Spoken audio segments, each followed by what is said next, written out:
Nosso bate-papo de hoje, iremos abordar como envelhecer com saúde. Comigo na bancada, Maurício Serpa. Sônia, obrigado pelo convite mais uma vez. É muito prazeroso estar aqui, ainda mais falar de um assunto tão interessante, que longevidade, qualidade de vida, envelhecer com saúde. Isso é muito bom, né, Sônia? Ué, Maurício, eu tenho visto, você tem buscado, tá? Os anos vão chegando, a gente tem que ir, se ajeitando. Verdade. E para falar sobre esse assunto, doutora Érica Prata. Um prazer para mim, né? Imagina se a geriatra gosta de falar sobre longevidade, né? O que a gente mais busca ao estudar, ao viver a geriatria, é conseguir proporcionar isso aos pacientes, né? Viver muito com qualidade de vida. A longevidade por si só, em conceito, seria uma vida longa. Mas do que adianta uma vida longa se não for uma vida saudável, né? Verdade. A gente fala que na geriatria a gente busca sempre a funcionalidade. O ser humano, independente da idade que tenha, tem que ter função, não é? Função é ele estar na ativa, ele está em movimento, em atividade, lúcido, preservando o quê? A autonomia, lucidez e a independência, né? Que é a parte motora. É o idoso que decide que quer fazer alguma coisa, ele vai lá e faz. Não depende de alguém que faça por ele, né? Então, a gente vai sempre falar de longevidade buscando funcionalidade. Doutora, a gente vê muito, né, os profissionais de saúde, principalmente, trazerem cada vez mais esse termo, que o corpo da gente foi feito para se movimentar, que a gente precisa estar buscando isso. E parece que no Brasil a gente tem visto uma busca maior por atividade física. Eu tenho até a impressão que depois da pandemia isso intensificou mais. E também pela beleza, né? Todo mundo busca um querendo, né, agregar o outro, essa questão da beleza. Mas essa nova tendência, digamos assim, isso contribui pelo fato dessas academias estar sempre cheias ou não? Ou é mesmo a hora e as pessoas estão acordando? Não tem como a gente envelhecer bem sem atividade física, né? Então, assim, esse movimento, essa atividade, a gente na geriatria, a gente usa esse termo de envelhecimento ativo, porque o idoso, ele tem que estar cada vez mais inserido na sociedade, nas ações, nas atividades, esse convívio intergeracional. Então, antigamente você não via um idoso na academia, hoje você vê com certa frequência, bastante, né? E o fortalecimento muscular, ele está muito em alta. Antigamente, eu falo no consultório com todos os meus pacientes, a gente buscava atividade física pensando numa melhor capacitação cardiopulmonar, prevenção de riscos cardiovasculares, o cardiologista sempre orientou. Hoje em dia, a gente fala muito de sarcopenia, que é aquele envelhecimento com perda de força muscular. E isso traz muito prejuízo da qualidade de vida do idoso, aumenta o risco de queda, traz mais dependência nas atividades corriqueiras. Então, eu falo com todos os meus pacientes, eu, inclusive, fui para a academia estimulada pela profissão. Já tem 5 anos que eu faço a musculação. Claro, né, a beleza, o corpo mais torneado, a gente busca isso também. Mas o principal estímulo foi ter músculo para envelhecer bem. Então, a gente não vai envelhecer bem sem ter força muscular. Então, o paciente que hoje está com 40, 50 anos e tem a opção de não fazer, eu já falo, com 70, 80, não tem direito de reclamar, porque a vida é plantio e colheita para tudo. Então, se a gente quer estar independente, ativo, fazendo tudo que a gente tem vontade e que nos cabe fazer estando idosos, a gente tem que começar a plantar a sementinha hoje, né? Então, a atividade física é um dos pilares mais importantes do envelhecimento para mim, sem dúvida. Eu ia perguntar para ela sobre essa questão, né? As pessoas chegam a uma certa idade que hoje é muito se falar dessa questão do exercício, da alimentação, da saúde mental, mas aquelas pessoas que não tiveram a oportunidade de saber disso antes, elas aposentam, a rotina delas muda completamente, diminui o trabalho, aí elas procuram ir para uma aula de dança e fazer um exercício, uma caminhada. Eu já vi aí que não adianta correr contra o tempo, né? Eu acho que já passou do tempo, né? Ou não, ainda existe uma... Não, Sônia, mas o que você está falando é muito importante. Eu vejo pelos meus pais. Antigamente não tinha esse modismo do bem, de estarmos na academia, né? Então, às vezes a pessoa fazia só um alongamento, uma caminhada, não tinha esse conhecimento... ou se tinha, era muito pouco falado, da importância do fortalecimento muscular, da importância de termos musculatura. Quando eu falo ter músculo, não precisa ser hipertrofia, é função muscular. Eu não preciso ter volume.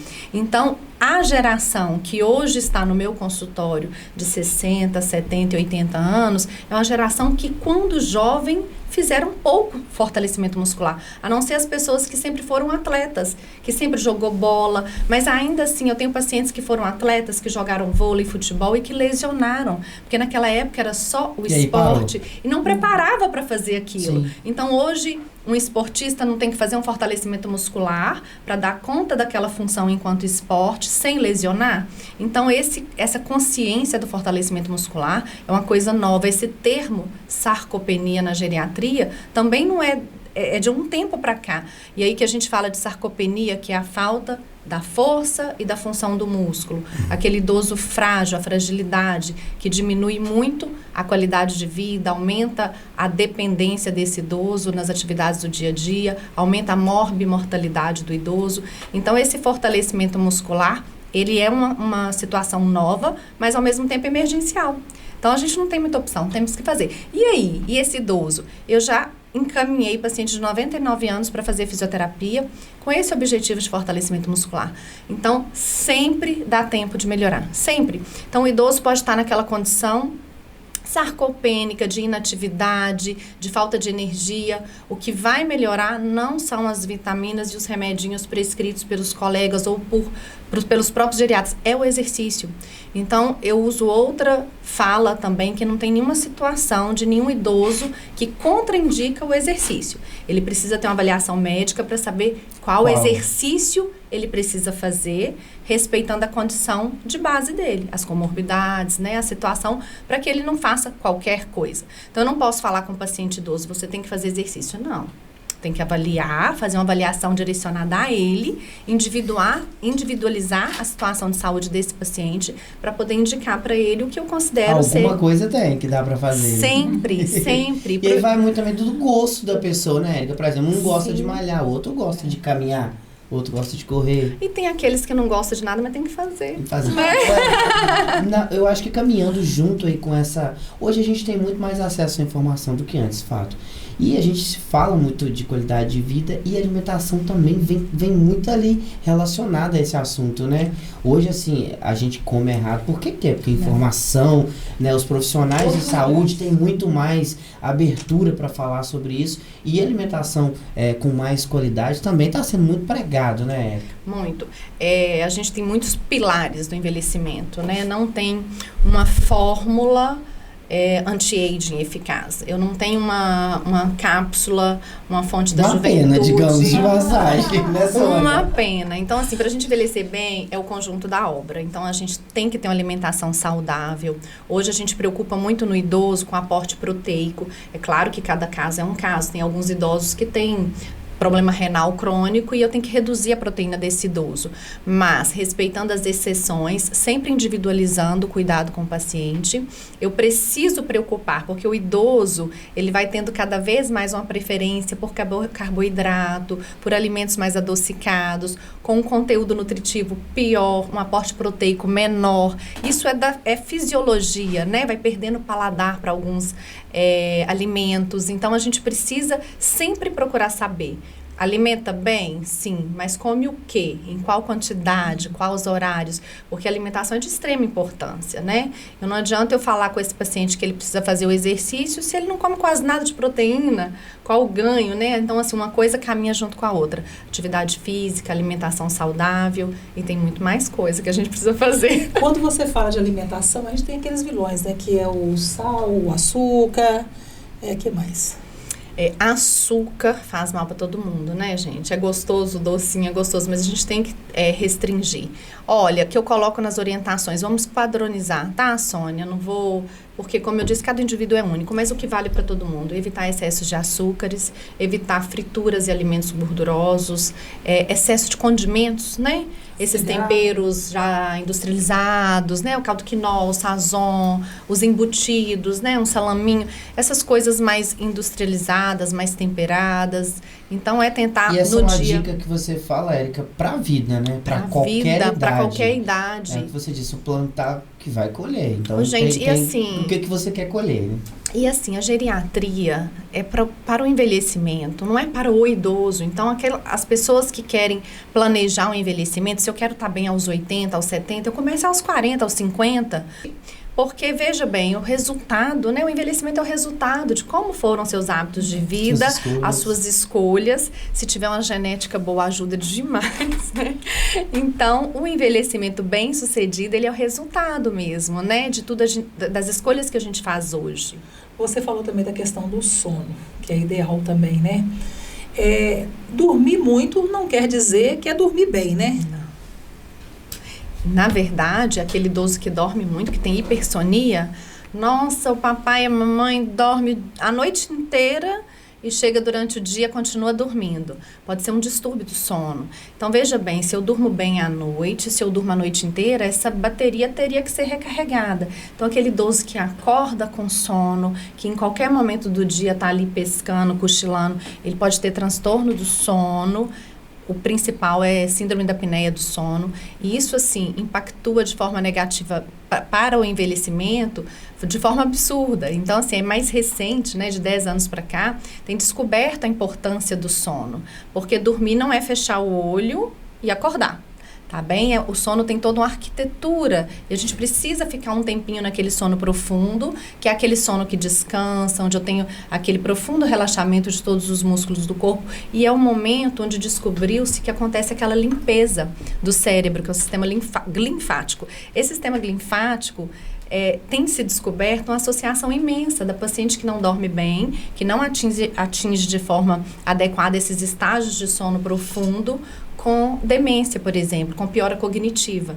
Então, dormir bem é aí o terceiro pilar dos vários para a gente envelhecer bem com lucidez, né? Ninguém quer ter demência, irritabilidade, ansiedade, e a privação de sono traz tudo isso. E quando a pessoa tem o hábito de praticar uma atividade física, o sono ele é melhor, né, Érica? Melhora. Hoje, a atividade física melhora tudo. Né? Melhora assim, tudo. Eu falo experiência própria, assim, às vezes que a gente passa um tempo fora, né, da prática de uma atividade física, o sono ele não é igual.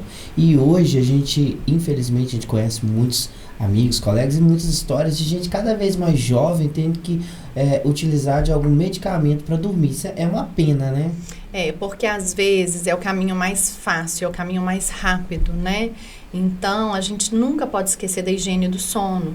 Então, quando eu atendo os meus pacientes e que queixa de insônia, eu não paro por aí. Mas que tipo de insônia? A dificuldade é para começar a dormir? Você dorme e acorda várias vezes ao dia? Que tipo de alimento que você consome no final do dia? Está fazendo atividade física? Não está? Tem alguma dor que te incomoda, te atrapalha de dormir? Levanta muitas vezes para fazer xixi? Porque a gente tem que estratificar melhor essa dificuldade para dormir, porque senão todo mundo ganha medicamento, e às vezes a medida mais eficaz é mudança de algum hábito, é troca de algum medicamento que está trazendo insônia, que está trazendo uma enurese, que é aquela vontade maior de fazer xixi à noite. Então, o médico não pode se contentar com essa resposta de durmo mal e prescrever o medicamento, porque o sono é muito importante. Então, a gente abordar melhor o sono e trazer uma melhora desse sono para todos os nossos pacientes é muito mais importante e nunca vai se resumir à prescrição de um medicamento.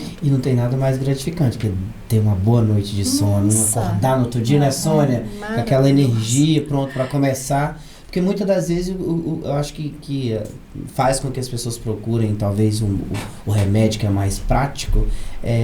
Você passa um dia estressante, trabalho, aquela coisa. Nem todo você não tem energia para fazer uma atividade. Vamos fazer uma caminhada? Não vou. E nem todo medicamento te traz esse sono profundo, que a gente está conversando, né, da importância. Às vezes você dormiu, mas no outro dia você tem aquela ressaca, né? Sim. Você não está bem, e todo medicamento tem efeito colateral. Então, se você puder evitar... Muito pouco, mas eu detesto o remédio. Se puder, assim, não tomar nenhum remédio, eu não tomaria.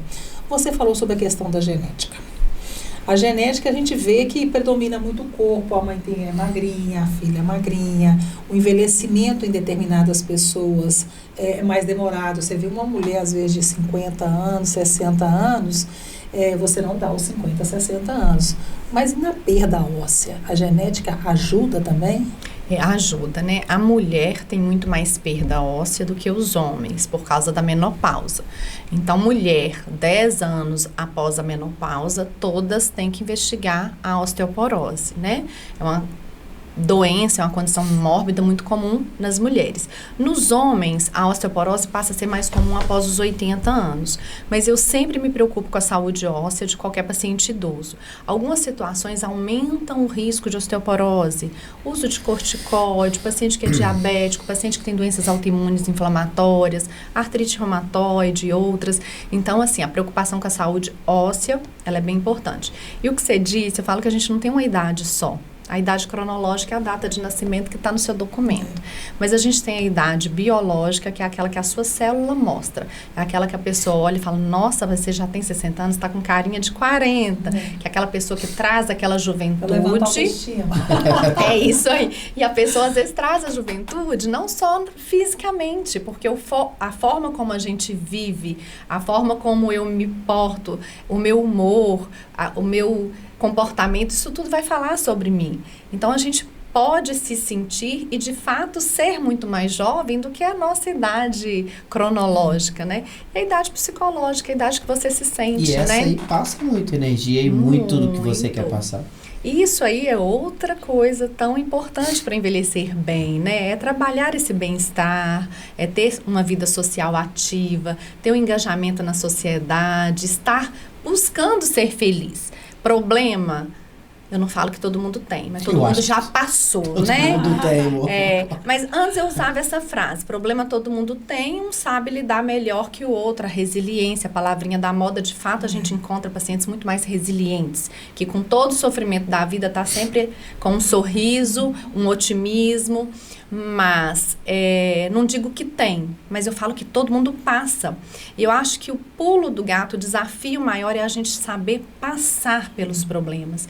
Porque se eu tenho um problema e eu fico ali vivendo, remoendo, voltando, ele não vai passar. E tudo que você alimenta, cresce.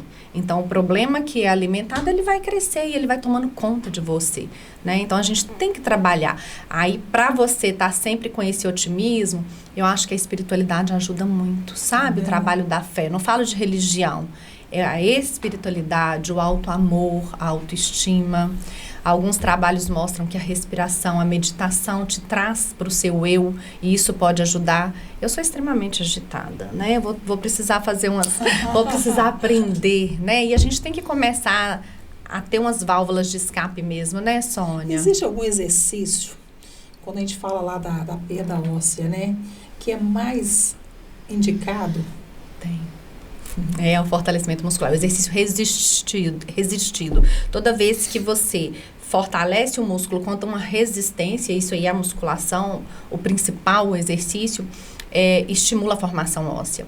Então, para prevenir osteoporose, é musculação, né? Tá, quando também se fala também, né, longevidade, aí fala saúde mental. A saúde mental, ela não depende só da gente, né? Depende de um todo, de uma família, de um trabalho, na rua. Tem como a gente melhorar a saúde mental da gente na geriatria, por exemplo? O papel do geriatra é eu sempre trazer todo esse equilíbrio para o paciente ao fazer essa avaliação geriátrica ampla, sabe, Sônia? Então, o que está me prejudicando a saúde mental? É uma noite de sono mal dormida? Vamos tentar melhorar. É uma dor? Sim. Alguma comorbidade que não está bem controlada, um diabetes, um problema de tireoide, hipertensão, uma obesidade, aquela falta de energia.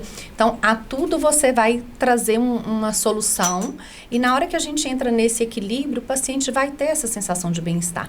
É claro que a ansiedade, o estresse, é o mal do século, né? Então, é difícil nos dias de hoje falar que você não vivencia um pouquinho de ansiedade em algumas situações, né? E aí a gente, na geriatria, nunca trabalha sozinho, né? em algumas situações, ou em várias delas, a gente precisa do educador físico, do fisioterapeuta, do psicólogo, das terapias, em alguns casos do psiquiatra. Então, na geriatria, o atendimento ele é multidisciplinar, multidimensional. Nunca vai ser só o geriatra, mas cabe ao geriatra fazer aquela avaliação para sinalizar o que esse paciente precisa, né? E os quadros demenciais, que ninguém quer também ter demência, né? É multifatorial também. Tem uma situação genética? Óbvio. Então, filhos de pais que tiveram Alzheimer, principalmente de início precoce, têm uma chance maior. Mas em alguns estudos que estão trazendo resultados fantásticos, mostra que 30% até 50% dos casos dos quadros de demência poderiam ser evitados. E quando que começam esses cuidados para evitar a demência? Lá na infância. Sabe, é a pessoa ter uma educação, né? Porque a gente sabe que a escolaridade é muito importante, a audição é importante, prevenção dos riscos cardiovasculares, sempre, sono bem dormido, alimentação, atividade física. Então, é o conjunto mesmo, né? Mas a gente consegue evitar os quadros demenciais em algumas situações. Ô, Érica, a Sônia tocou num assunto que eu vejo, assim, que hoje se fala muito também dessa coisa... ela disse, envelhecer e a saúde mental, né? Não só a saúde mental, hoje a gente vê mais, né, só demência. Eu falo essa perturbação emocional que acaba, né, levando a gente para um buraco negro às vezes. Você já trabalha com um público já mais avançado de idade. Esse público que chega até você, que às vezes não se realizou ao longo da vida, né? Como lidar com isso? Porque às vezes tem muita gente que carrega consigo uma frustração, né? Eu queria tanto ter conseguido e a vida foi passando e foi engolindo e não conseguiu, e hoje vive um momento que teoricamente teria que ser um momento mais leve, né? As pessoas chegando aí no final da vida quer mais leveza. Como que é lidar com esse quadro de pessoas? Eu falo que eu sou muito agraciada pela minha profissão, porque eu tenho experiências fantásticas atendendo meus pacientes. E assim, os pacientes no consultório transitam dos 40 aos 90 e 100 anos. Então, eu tenho alguns pacientes centenários que eu sou apaixonada por eles. Mas assim, quando eu falo de um paciente octogenário, 80, 90, 100 anos, veio de uma geração totalmente diferente da nossa, né? E principalmente as mulheres, né? Eram mulheres extremamente reprimidas, que às vezes, por submissão, aguentaram muita situação. E aí eu me deparo com essa heterogeneidade de situações. Aquela idosa que teve muito motivo para sofrimento, mas que tirou de letra. E aquela que vai guardando um rancor e que aquilo vai tomando uma certa dimensão. Então, depende muito do comportamento de cada um diante do sofrimento. Érica, geriatra, cabe a mim sempre buscar o paciente do fundo do poço. Então, eu busco esse otimismo, o tratamento farmacológico ajuda muito, mas eles brincam, meus pacientes, doutora Érica, eu saí já melhor do que eu entrei. Então, você percebe que não é só medicamento, né? Então, eu busco conversar e dar uma dose de otimismo a cada consulta. E é real, porque às vezes o paciente precisa aderir ao tratamento. E essa adesão ao tratamento, ele tem que ter empatia com o médico. Então, eu gasto todo o tempo do mundo que for preciso ali naquela consulta para perceber, ele vai seguir o tratamento. E para ele seguir o tratamento, ele precisa se sentir acolhido. Acolhimento na vida é muito importante, né, gente? Para tudo.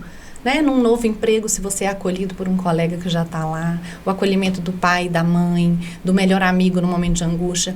Então, se o paciente chegou no meu consultório e ele não se sentia acolhido, o tratamento falhou ali. Então, eu vou sempre tentar, por mais sofrimento que essa pessoa tenha, dizer, ainda dá tempo. Porque se eu atendo um paciente de 80 e eu tenho quantos pacientes de 99, 100, 102, 103 anos?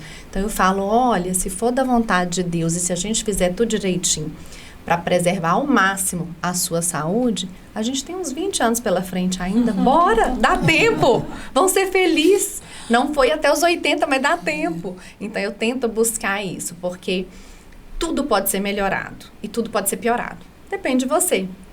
né? A vida é uma... A gente não tem múltiplas escolhas, eu penso. São duas. Qual caminho que eu vou tomar? Do otimismo, da melhora, ou eu vou estacionar e ir piorando? Então, para o paciente que quer melhorar, sempre dá. Não tem nenhuma situação que fala assim, aqui não consigo trazer conforto. Sempre dá para melhorar. E hoje em dia também tem muita coisa que contribui, né? Hoje você vê lugares que tem dança à noite, esse pessoal... Sônia, eu sou alucinada. A minha mãe teve um dia que ela esqueceu o celular no carro do Uber. Aí ele foi e pegou o celular dela, desbloqueado, aí ligou para as filhas, a senhora estava no meu carro, deixou o celular aqui, ixi, aconteceu alguma coisa. Aí saímos atrás, aí chegamos aonde ela estava dançando. Ela rodopiou o salão umas 3 vezes, vendo a gente ali, era para falar assim, peraí, minhas filhas, o que elas estão fazendo aqui, né? Aí, com pouco, a gente teve que ir lá no meio do salão resgatar ela, falou assim, ela esqueceu o celular dentro do carro, do mototáxi, do mototáxi, do Uber, olha o risco. Aí ela pegou o celular, aqui, vocês esperam aí que eu vou terminar de dançar. E foi dançar. Então, assim, aquilo ali é a vida dela. Aí você vê também a questão de hidroginástica, até os planos de saúde hoje já têm ofertado isso aí, já têm percebido que é melhor, talvez eles terem um gasto, né? Com professores, com profissionais ali atendendo, que está melhorando sim a saúde mental das pessoas, né? Muito. Eu sempre dou várias opções, assim. Eu falo que quando você está na terceira idade, é hora de fazer tudo que você tinha vontade que não dá tempo. Eu mesma adoro trabalho manual, tenho vontade de fazer um curso de pintura, de cerâmica. Só falta e não tem tempo. Eu falo pro meu marido, eu vou fazer, que horas? Meia-noite, né? Meia-noite às 6. Então, assim, o trabalho artesanal, a dança, a musicoterapia, essa socialização. A gente tem algumas escolas de estimulação cognitiva que, além do estímulo cognitivo, né, tem o super cérebro, ainda traz aquela socialização, trabalho voluntário, né, aquele grupo de oração. Eu estimulo a fazer qualquer coisa. O voluntariado, eu acho que traz um gás a mais ainda, porque é tão porque você está fazendo bem, né? Pessoas, né? Então, assim, tem muita coisa que o idoso pode fazer para ser uma válvula de escape, no sentido de saúde mental, trazer mais aquela sensação de bem-estar, tirar esse idoso de casa, trazer o convívio com outras pessoas, com outras gerações, tudo é muito bem-vindo, né? Hábitos saudáveis, fazer um caça-palavra, palavra cruzada,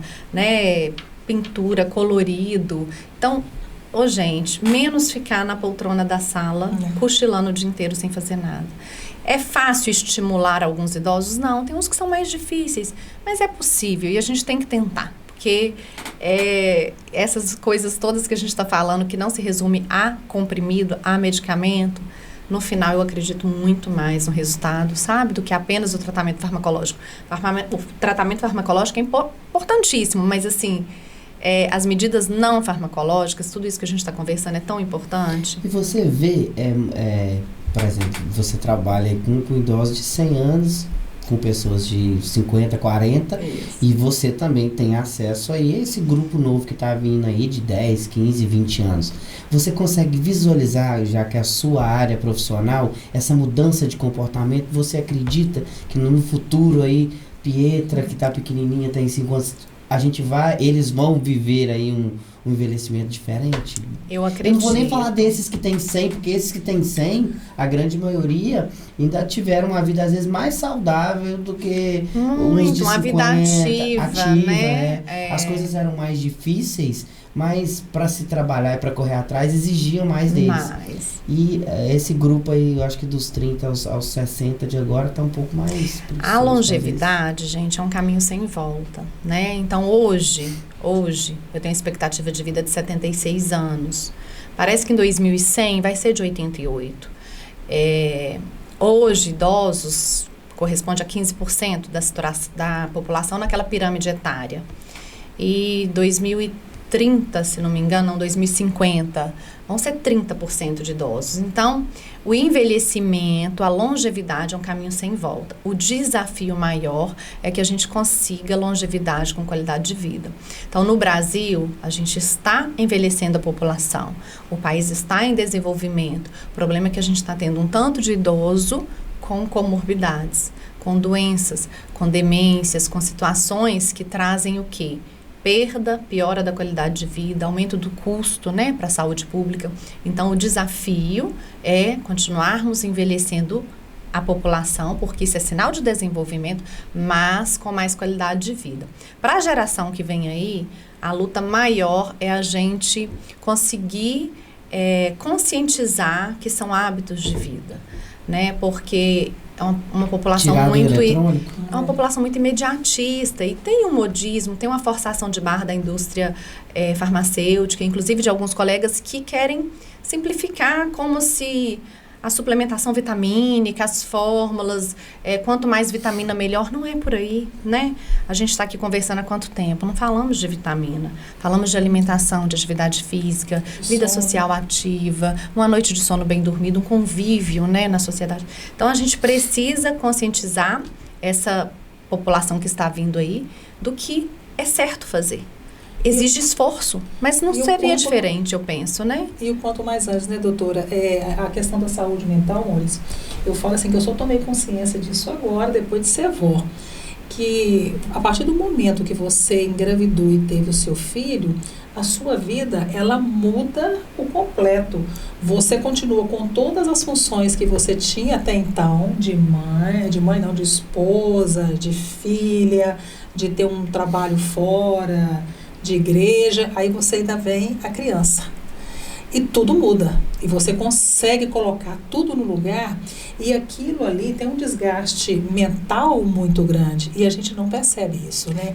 A vida já vira uma montanha-russa bem, né, bem emocionante depois que a gente tem filho. E costuma a gente não saber também administrar com o marido e às vezes pegar toda a carga, entendeu? Achar que a função é toda sua, não dividir, aí aquilo piora mais ainda, às vezes as pessoas te veem irritada, não sabem por quê, o que está acontecendo, né? Mas e aí, a gente tem como deixar de trabalhar, deixar de ter marido, casa, filho? Não, né, Sônia? Então são as válvulas de escape mesmo.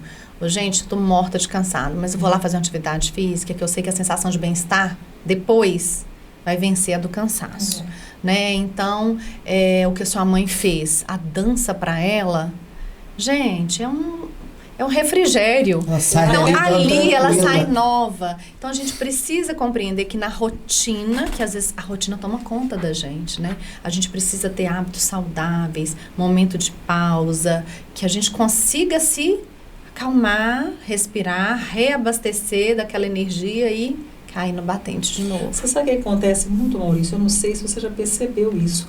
Você vai num especialista de uma outra área, ninguém vira e fala com você assim, vai no geriatra, vai lá fazer os exames que a gente não quando você fala geriatra, dá a impressão de... não, Maurício! Tô com o pezinho lá. Maurício, sem preconceito, vou deixar sua consulta agendada. Não é verdade? Geriatra, não, tô com o pezinho lá. Não, mas assim, olha, eu confesso que tem pacientes que me procuram de forma muito precoce e às vezes eu receio que essa consulta muito precoce seja a ideia de uma terapia anti-idade, né, anti-aging, que não existe. Então, o paciente que chega, eu vim no geriatra desde jovem, porque eu não quero envelhecer. Falei, olha, sinto muito. Só não envelhece quem morre novo. Vai acontecer. Vamos envelhecer bem? Vamos saber viver bem cada idade? Porque eu não posso estar com 60 querendo ter 30. Então, eu tenho que entender que o envelhecimento vai acontecer. Mas, gente, eu falo em tudo, toda vez que me chamam para falar de envelhecer é privilégio. Quem quer morrer novo? Agora, envelhecer bem é desafio, né? Então, se eu tenho o privilégio de envelhecer, eu quero envelhecer bem, né? Mas, assim... É inevitável, ou a não ser que ele não esteja vivo. Mas eu vou te falar, fundo do coração, sendo muito sincero, a ideia de envelhecer, ela me... eu já me vejo com 100 anos, Imagina, Maurício. Você pega uma foto sua de 20 anos atrás e olha assim... Você sabe que eu também não estou preparada? Não estou preparada, assim, para envelhecer aquela pele enrugada, aquela coisa... Não sei, aonde você está num grupo, eu adoro jovem, aí de você estar num grupo e de repente você, ser descartada. Não será, Sônia. Isso é uma coisa que a gente coloca na cabeça da gente. Gente, o jovem gosta de idoso. gosta. Quando encontra mais aí, gosta. Idoso é pesado, Mas né? aqui, Maurício, o jovem gosta de estar com o idoso, mas aquele idoso feliz. Sim, bem-humorado. Porque o idoso é sábio, o idoso tem sabedoria, o idoso é experiente, Saber o ouvir, idoso né? é um poço de qualidade se a gente der oportunidade para ele. É claro que a gente tem que trabalhar esse otimismo e esse bom humor. Todo idoso é assim? Claro eu que acho não. que já não é nem só idoso, né? Tem gente jovem... Que também é muito mal-humorado, que é mal-humorado, né? que a gente não tem vontade de estar perto. Que é a pessoa que carrega uma energia que não é legal. Exato. Hoje se fala muito em energia, antes falava-se menos, mas é muito importante. Isso faz toda a diferença. Você tá do lado de alguém bacana, que tem um papo agradável, que tem uma energia boa, né, que é bem-humorado, é super gostoso, a conversa flui, o drink, ele flui. Sabe, é bom. Agora, você senta do lado de uma pessoa que só sabe reclamar. Isso pode ser velho, pode ser novo, pode ser o que for. Só sabe falar mal das pessoas. Maurício, Energia 40, com 40, Nossa. 50 anos, eu falo que dos 30 aos 50, as pessoas reclamam muito mais que os idosos. Gente, idosos, a maioria das vezes, eles são muito melhores de lidar. Tudo bem, eu sou geriatra, né? Eu amo. Você tá defendendo seu público. Os idosos são um poço de sabedoria. Eles precisam ser vistos, valorizados. É muito gostoso conversar com um idoso. Dá de 10 a 0 do que na nossa idade. Eu aprendo muito com os meus pacientes. E o fato da gente não querer ter essa imagem do idoso, né, de algo que deteriorou, faz com que a gente queira sempre envelhecer bem. Então, se você se cuida desde sempre, você vai ser uma idosa linda. Respeitando a sua idade, você não vai ter com 60 carinha de 30, mas você vai estar bem, porque você se cuidou, né? Se você buscou atrás essa saúde física, mental, espiritual. Então, acho que é importante a gente estar bem com a gente mesmo. Buscar essa autoestima, sabe? É mito a questão do ômega 3, do cúrcuma, entendeu? Falam que melhora pro rejuvenescimento. Tá lá no meio do meus temperos. Mas a cúrcuma tem uma ação anti-inflamatória. Em relação ao ômega 3, para aquele paciente que tem aversão ao peixe, ok, vamos usar aí 1.000 miligramas por dia. Mas o ômega 3 não faz milagre, isso foi uma controvérsia, né? Porque... protege contra... Você falou da inflamação? A cúrcuma tem uma ação anti-inflamatória, mas não quer Aquelas dizer... células que às vezes você vai fazer uma massagem, sente que tá doendo, aí a velha massagista pega aquele lugar ali para dar uma desembolada. Não, os ali. pacientes que têm dor crônica, osteoartrose, tem muitos fitoterápicos à base de cúrcuma, sabe? Porque é um fitoterápico que tem muita coisa interessante nos fitoterápicos, nas vitaminas, mas desde que caiba para aquele paciente. Então, tem que ser individualizado. Então, se você me perguntar... também, né? Gente, vem cá, eu adoro dar esse exemplo, né? Os orientais, que vivem muito, são inteligentes, magros, flexíveis, longevos. Eles tomam cápsulas de ômega 3? Não, é a dieta do Mediterrâneo, é peixe, é frutas, saladas, legumes, azeite, um pouquinho de vinho, né? Pouquinho, mas tem que ter. Então, assim, é muito mais resultado naqueles estudos confiáveis, robustos, da ingesta no alimento do que do suplemento em cápsula. Então, tudo que você pensar, eu vou tomar ômega 3, coloca peixe 2 vezes por semana... muito melhor do que a cápsula de ômega 3, entende? Atividade física para prevenção de dor, para melhorar a sua condição física, muito melhor do que a cúrcuma. Mas eu prescrevo cúrcuma para alguns pacientes, porque às vezes tem aquela dor crônica, onde qualquer alívio é bem-vindo, mas é caso a caso, não vira na moda, né? Todo mundo vai tomar cúrcuma, ômega 3, Q10, K2 e por aí vai. Não, a alimentação, aquela ingesta no hábito de vida é muito mais resultado. É o K2 que eles falam que é bom para rejuvenescimento? Não tem, é o Q10. 10. Mas não tem, viu?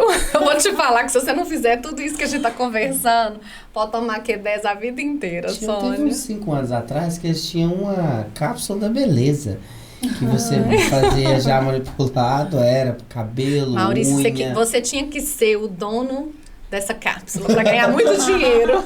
Tinha Essa cápsula é boa só pro dono, que ganhou muito dinheiro. Pra frente, porque eu não tô vendo ninguém falar dela. Que geralmente quando vai fazer a experiência, aí faz a cápsula verdadeira e faz Põe só farinha, né? Farinha, que eles falam. Que aí a pessoa toma, aí a pessoa também acha que ela tá rejuvenescendo.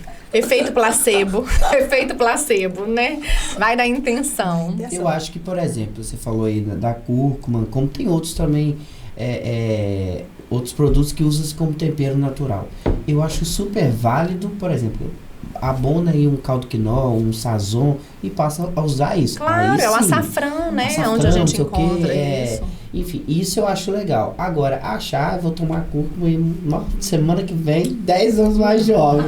Não vai Gente, a acontecer. gente tem que tomar muito Mas eu acho cuidado com a que é indústria muito- farmacêutica. Eu acho que é cuidado, muito válido né? essa coisa de, às vezes, a gente conseguir adaptar um hábito natural, saudável e excluir um Sem outro. dúvida. Porque, falar bem a verdade, eu sou amigo de uma nutricionista, ela fala, enlatado, esses temperos, isso é fábrica de câncer, isso é para nos destruir, gostoso, mas para nos destruir. E às vezes não é só gostoso, é prático, né? Então a gente é uma geração que a gente tá para N coisas na vida, não só para alimentar. A gente tá tendo a tendência, a gente não, né, gente? Nós não vamos ser assim. A gente tá furando a fila, um caminho mais curto, Sim. né? Querendo tudo mais fácil. Envelhecer bem dá trabalho, mas vale a pena. E é notório que no Brasil, Érica, a gente que acompanha muitas notícias, a gente vê falar muito sobre isso. Nós somos um país que está cada vez mais buscando envelhecer, pelo menos a beleza. Agora eu vou falar da beleza. Buscando as clínicas de estética, buscando melhorar. Né? O Brasil está entre os países que mais, né, inclusive vem gente de fora aqui, porque né, o nosso real muito valorizado, a turma ganha dólar lá e vem fazer as cirurgias aqui e vem buscar isso aqui. É sinal que as pessoas querem ficar bonitas. Maurício, com bom senso, eu não sou contra, não. Acho Também tão não. bacana essa vaidade. Gosto tanto de ter uma idosa que tomou aquele banho, colocou um acessório, foi toda bonita, cheirosa. Às vezes vai no salão de antes escovar o cabelo para consultar. Eu abraço, eu cheiro elas todinha. Ai, que linda, parabéns. Sabe por quê? Preocupar com a imagem não é só aquela vaidade, é auto-amor, Claro. gostar de si. Então, eu estimulo. Olha, da próxima vez, quero que você venha bem bonita. Né? Às vezes tá lá com aquela raiz de 4 dedos. Ah, não! Ou vão assumir os branquinhos. Acho lindo aquele cabelo todo branquinho. Acho lindo. Ou vamos no salão. Então, assim, eu estimulo esse pessoa melhora, autocuidado, né? porque a imagem, você se olhar no espelho e gostar de si, faz parte também Gostar da do que vê, autoestima, né? gostar do que vê.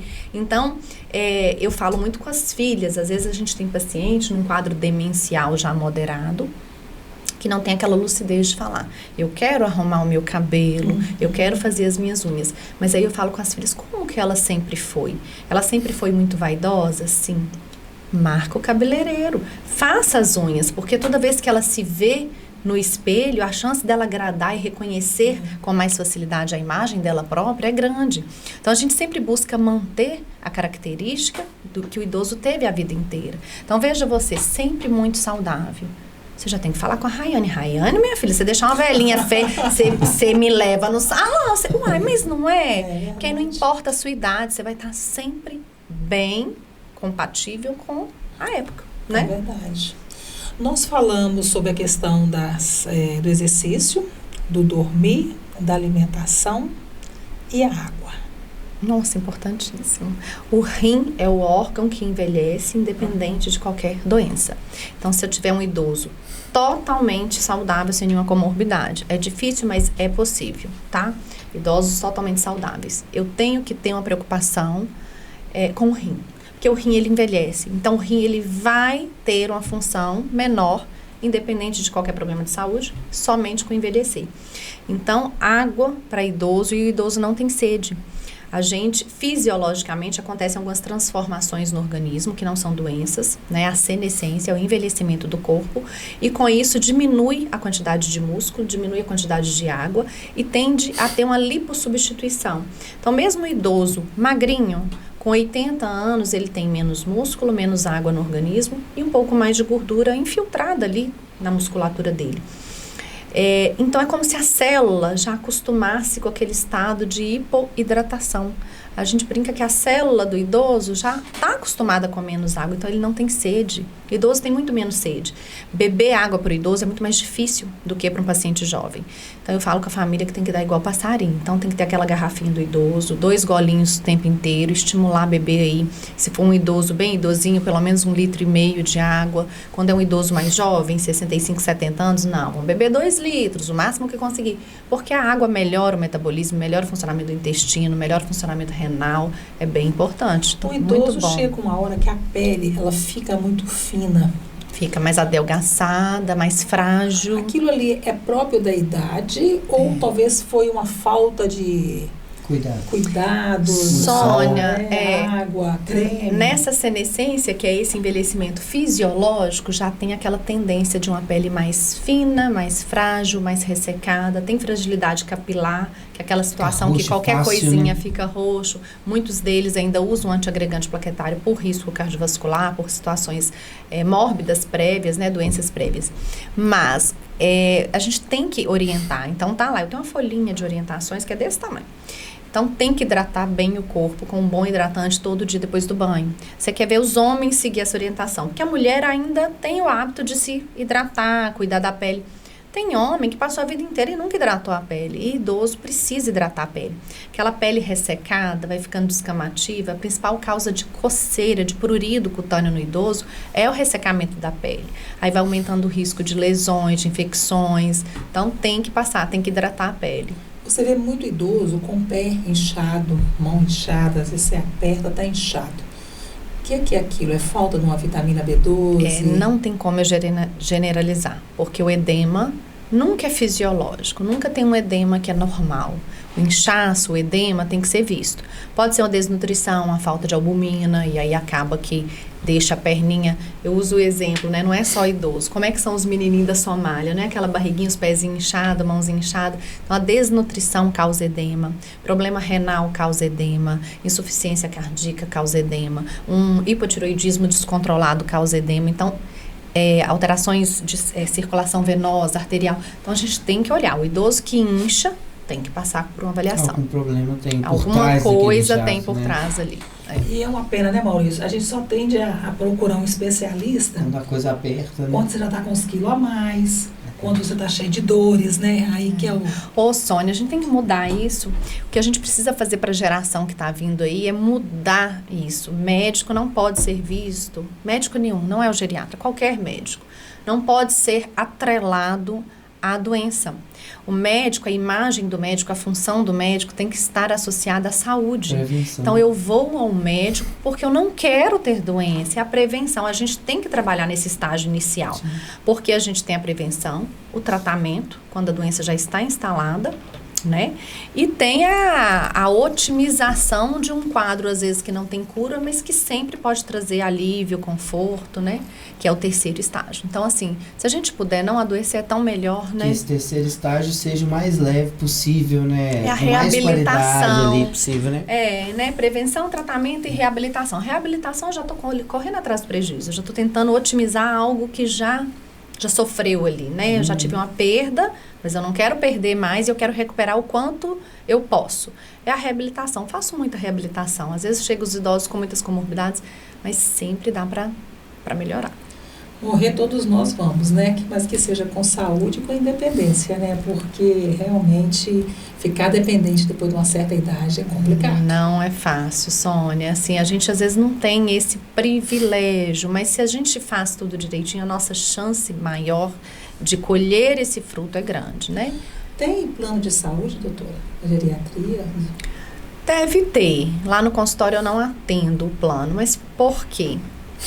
Isso tudo que a gente está conversando aqui, muitas vezes eu tenho essa mesma conversa com o paciente, porque o meu papel é mudar esse paciente da rota que ele vinha ou estimular que ele continue na rota correta. E não é uma rota pequena, é uma rota de anos de vida, né? E assim, eu fico 1h, 1h10, 1h20, já fiquei 1h35, 40 minutos com o paciente. E é o tempo que ele precisa, sabe? Porque se eu não parar para conscientizar e para conseguir aquela confiança, aquela adesão no meu paciente comigo, para ele se sentir seguro, aqui eu vou dar a mão para essa médica, eu vou junto com ela. Isso não vai acontecer com 20 minutos, sabe? Com 15. Então, eu vou te falar que 10 minutos, os primeiros 10 minutos da minha consulta, é conversando sobre assuntos do paciente. É assim, perguntas super indiretas sobre a família, sobre os filhos. Você conhece a pessoa. Quero conhecer a realidade dele. Ali 10 minutos. E eu vou te falar que são os 10 minutos mais ricos, onde a gente não falou de doença, não falei de remédio, não falei de cirurgia. Gente, mas ali eu já consigo perceber tanta história, tanto motivo de alegria, de angústia, de trauma. Então, assim, é tão importante que a gente saiba de onde esse idoso veio, né? Qual o trajeto que ele percorreu até aqui. Às vezes a dor tá ali, né? O corpo só mostra. Alguém saber ouvir, né? Saber ouvir. E às vezes o idoso tá falando, e aí volta naquele assunto lá da juventude, que ele adora contar. Aí às vezes o filho fala, papai, mamãe, mas não é isso não. Aí eu tô dando soco aqui, porque eles cutucam mesmo o idoso, né? Então, deixa ele falar, ele quer falar, né? Então às vezes o próprio acompanhante não tem muita paciência de ouvir aquela história pela milésima vez. Fala, não, mas a doutora Érica quer ouvir. Deixa ele falar. É importante para ele falar, né? Verdade. E ali a gente percebe, às vezes, um quadro demencial. Só tá falando do passado.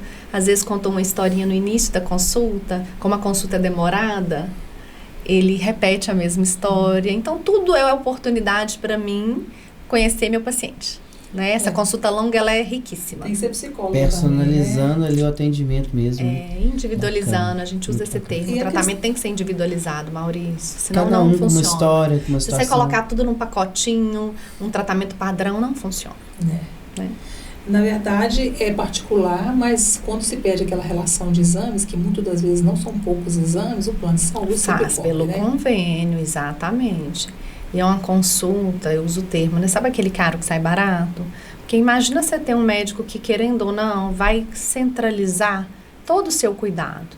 Esse idoso vai deixar de ter os médicos assistentes? Não. O cardiologista vai ser sempre o cardiologista, o endocrinologista, o nefrologista, mas às vezes vai ter aquele que juntou tudo ali e que vai comunicar com esses colegas.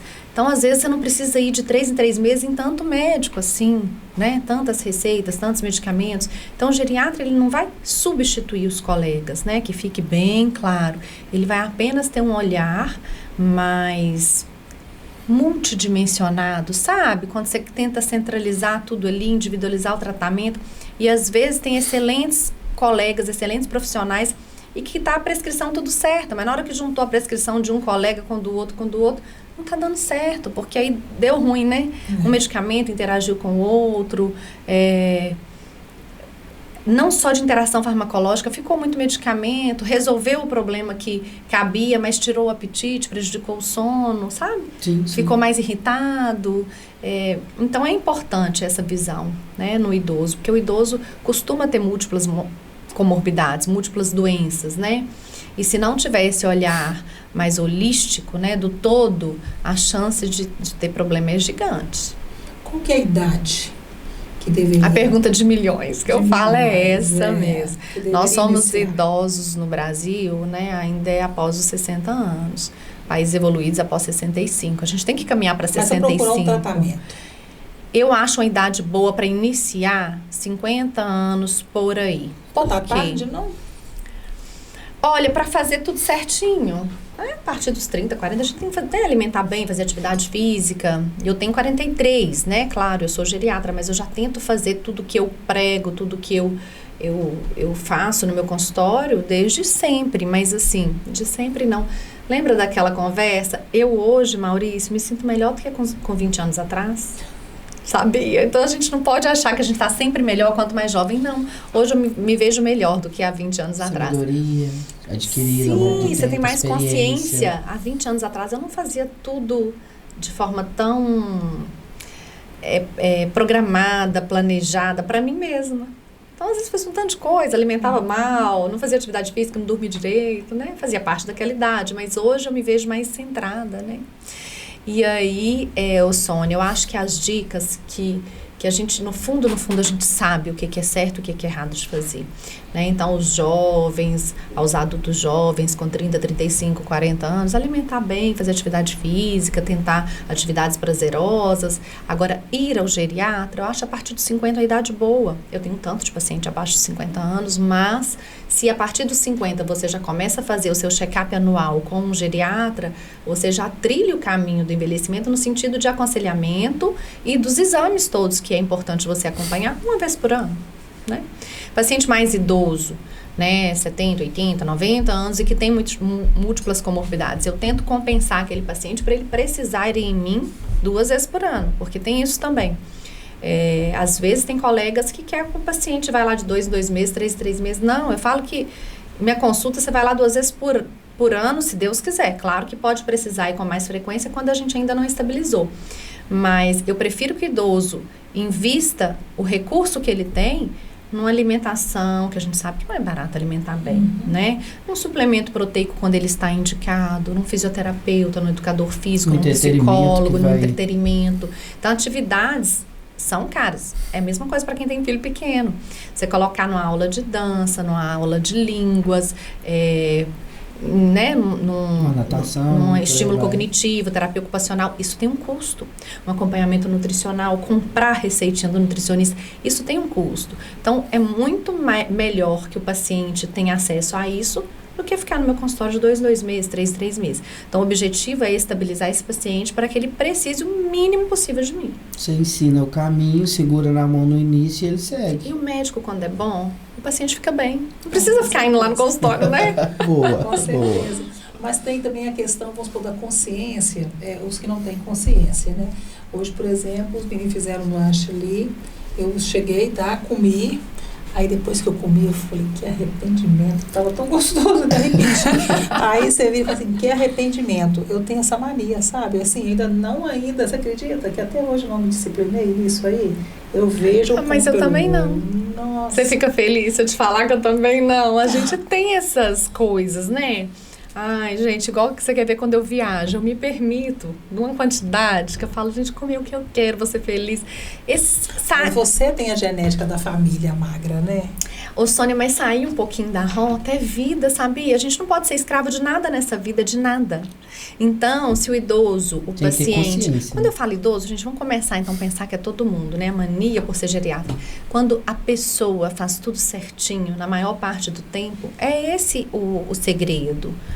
Eu sou uma das médicas que falo, gosta de comer um torresminho? Come mesmo. Viver muito para também não poder fazer nada que gosta de fazer. Então, tem o idoso que gosta de comer um torresmo, que adora tomar um sorvete. Peraí, vamos fazer tudo certinho de segunda a sexta? Os exames estão permitindo, a gente pode dar uma escapulida e essa escapulida, ela tem que acontecer. Imagina você viver 80, 90 anos para você não fazer nada do que você gosta. Valeu a pena? Não. A gente não falou longevidade com qualidade de vida? Qualidade de vida é a gente ter prazer também. É claro que a gente, quando jovem, a gente pode direcionar o nosso prazer para as coisas saudáveis, né? Senão a gente procura prazer só naquilo que não é saudável. Mas ninguém tem que ser escravo. 100% de uma dieta, eu não posso, cheguei mais atrasado, ou então mais ansiosa, estava com fome, comi errado. Amanhã você faz uma alimentação bem certinha e compensa, né? A consciência de compensar. A gente não pode ficar no mau hábito a maior parte do tempo. E é perceptível, né? Um dia desse eu estava até comentando isso com a minha irmã. Ela falou, eu estive com uma pessoa e a pessoa estava tão envelhecida. Aí depois eu encontrei com ela estava com um semblante bonito, será que ela fez alguma coisa? Aí eu virei para ela e falei assim, às vezes não. Às vezes a pessoa estava estressada e a pele, o rosto, é impressionante como é que fala, né? Num momento difícil, né? Ou então por algum momento, por estresse, por ansiedade, por tristeza, ou por noite mal dormida, não se preocupou com o autocuidado. Porque tem pessoas que são mais... preocupadas com a autoimagem, outras não. Você já reparou que às vezes você encontra pessoa conhecida e fala, gente, eu não sairia de casa descabelada assim não. Porque você preocupa mais com a sua imagem do que aquela outra pessoa. Né? Então, existe isso também. Você pegar uma pessoa num dia ruim, mas ser aquela pessoa que não preocupa muito também com a... Eu vou no supermercado de qualquer jeito. Não acho não, Sônia. Das vezes que eu te encontrei em qualquer lugar, você estava bem arrumada, né? Não, às vezes vou pra fazenda do mesmo jeito que eu volto, toda suja, eu entro, não. Eu também sou meio bagunçado, assim. Engraçado, né? Que a gente pode ser da mesma família e diferente. Minha mãe se chamava para ir no supermercado. Eu vou de chinelo, de camiseta. Minha mãe não vai, não. Do quê? Sair de casa. Não, ela vai lá, pinta o cabelo, ela bota uma blusa. Ela não vai. Não vai. Recente, vocês viram um vídeo? Depois eu vou mandar no seu WhatsApp. De uma idosinha que ela mora sozinha, ela já tem 88 anos, eu acho, e que ela acorda, ela se arruma e ela maquia todos os dias. Gracinha, e que a cuidadora gente. perguntando e filmando, mas você vai maquiar pra quê? Vou maquiar pra mim mesmo, ai. Mas você vai sair de casa, vai receber visita. Eu não. Vai que eu tenho um trem qualquer aí, eu vou morrer, vou pro caixão horrorosa? Não, é pra mim mesmo, eu gosto de me ver bonita. Então, assim, ela defendendo que ela... O prazer dela é aquilo, se maquiar, se arrumar e se ver bem, se sentir bem. E aí ela usou um pouquinho de humor. Se for pra morrer, eu quero morrer bonita. Ela usou um humor, sabe? No final, que eu achei bem interessante. Mas é assim. Maurício, quero te agradecer a sua participação, tá? Conto com você mais vezes, hein? Claro, eu super fico feliz de ser convidado e gostei muito do bate-papo. Foi bom, né? Passou Nossa, rápido, muito né? bom. Ela fala muito bem. Parabéns, obrigada, fala muito bem Maurício. e fala com propriedade. É muito interessante quando a gente conversa com uma pessoa de uma área que ele não sai, ele fala com naturalidade. Isso é Maurício, falar com propriedade. Mas eu falei com a Sônia, falar de longevidade é o meu trabalho, né? Aquilo que eu faço todo dia. Se não fosse espontâneo, se não fosse com propriedade, tinha algo errado. Não, muito bacana, parabéns. Que bom, mesmo. obrigada. Foi um prazer para mim também. Muito obrigado mesmo. Cuida lá dos seus jovens, né? Ai, que meus eles morram, pacientes. enquanto tiver que morrer, né? Que todos nós vamos morrer, que morram com saúde e realmente com independência, né? Qualidade, dignidade, né? Com certeza. Tá, obrigado pelo E bate-papo. vamos mudar essa ideia do idoso. Ser idoso é maravilhoso, Não viu? é? Vamos caminhar para lá, fazer tudo certinho. Tá, obrigada, foi um prazer. hein? Eu que Valeu, agradeço a nossa. oportunidade, tá bom? Um prazer, Maurício. Prazer. Sônia já Obrigada. conhecia. Conceito Podcast. Se inscreva em nosso canal.